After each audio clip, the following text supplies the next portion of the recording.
Okay, in the previous lesson, what we had a look at was very quickly um, was to create a peg to then attach that peg or attach the animation to the peg through a parent-child hierarchy and sort of animate the transformation or the movement of the peg to allow for the character to come into the scene, stop, and keep on cycling.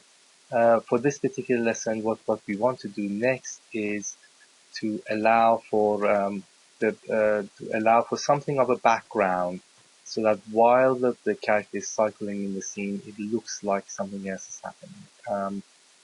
The background is shifting backwards, so that it gives the impression of the girl moving forward and the camera following it. Now, what I have got really quite roughly drawn here is the background, which is only available in frame 1.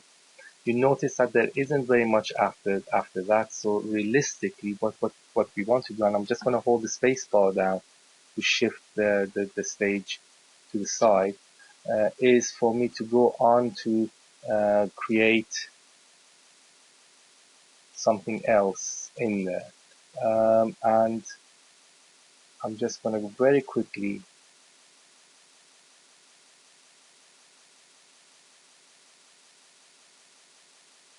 deselect that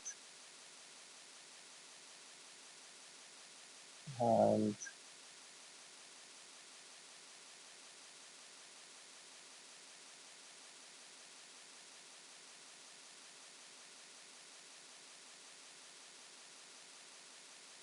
then shift that, let's say, to here. So we've got something else on the stage as well. Maybe bring it down a little bit and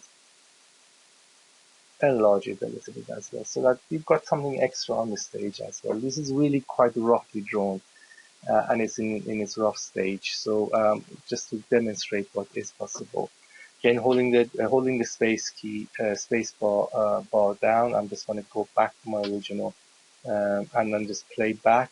As I explained, what is really required is for the background to be shifting with the character all the way to the back. Now, you notice that we've only got the one frame here. So what that needs to be done, the exposure for that needs to be at least set to this length. But in its reality, it needs to be for the entire 180 frames. So I'm just going to reset that exposure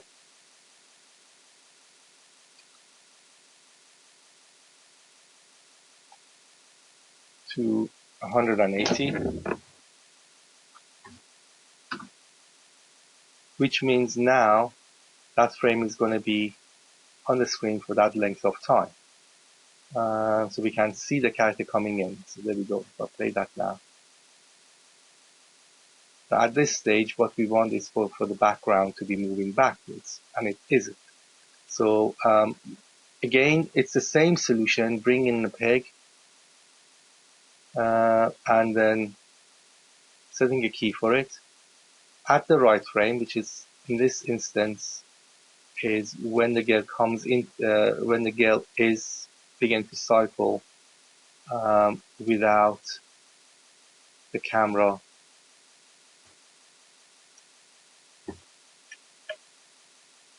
sort of so in its place. So I'm just going to go to the last frame now,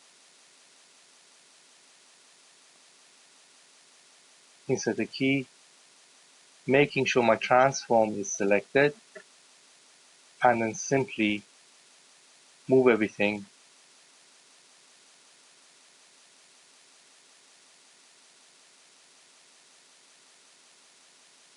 backwards. I'm not sure about the speed of this, but I can tell the number of frames by those lines that are cropping up across this transformation. So every one of those lines is a frame. So it might be a bit too slow, it might be a bit too fast. So just going to go back and check this.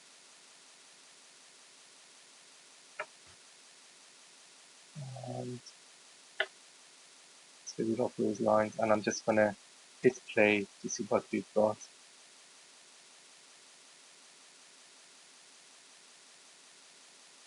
Yeah, that's working fine. And that is sort of allowing for that extra bit of animation, which kind of gives the impression as impression that the camera is being panned at this stage. Speed slightly varied. I'll go back. She comes in at a much faster speed, and the background is sort of slightly sluggish. So what we could do is sort of transform that in a sense that we can make that a little bit a bit faster by maybe adding another keyframe and then just squishing everything in and then allowing for that to be a little bit more better um, better worked out. And yeah, so how do we do that? We just need to choose a point within our timeline. Let's say roughly about here. And what I'll do is insert another keyframe here. With that insertion, with that keyframing inserted, as you can see, in terms of so time, nothing has happened. It's still the same timing, but at this point, I can readjust this to say that actually I want this a bit faster.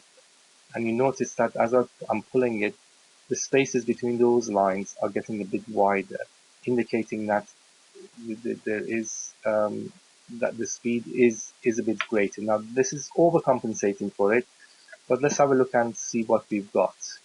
So if I run back and hit play, character comes in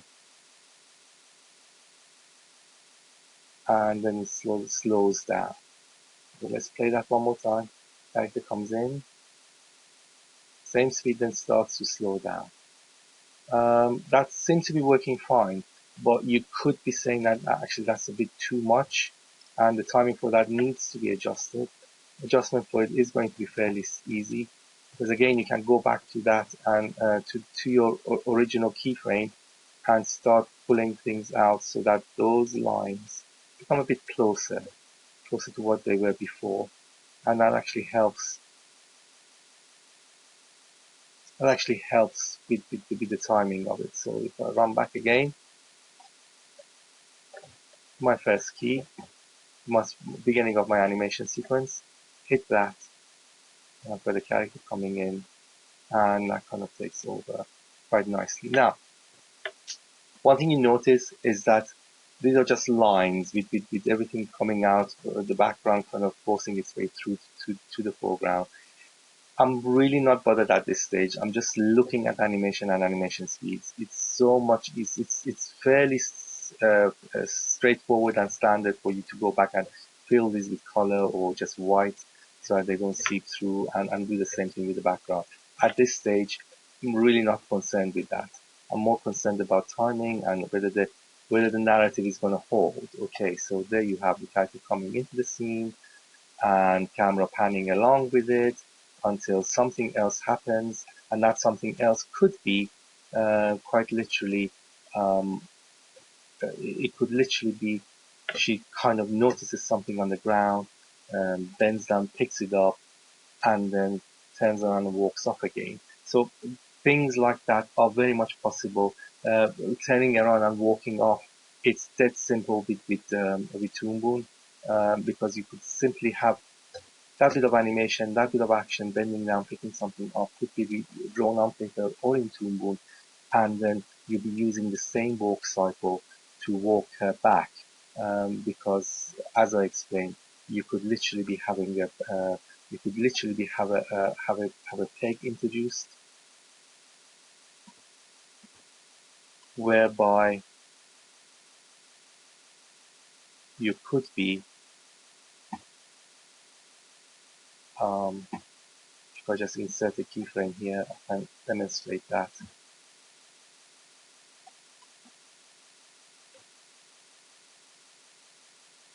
You could be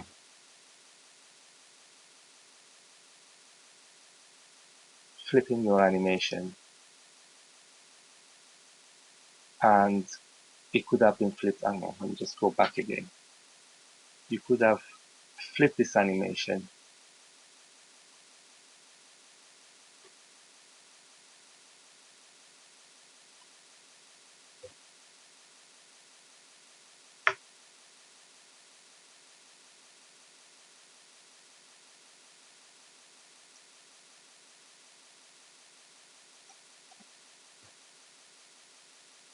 Let's just delete that.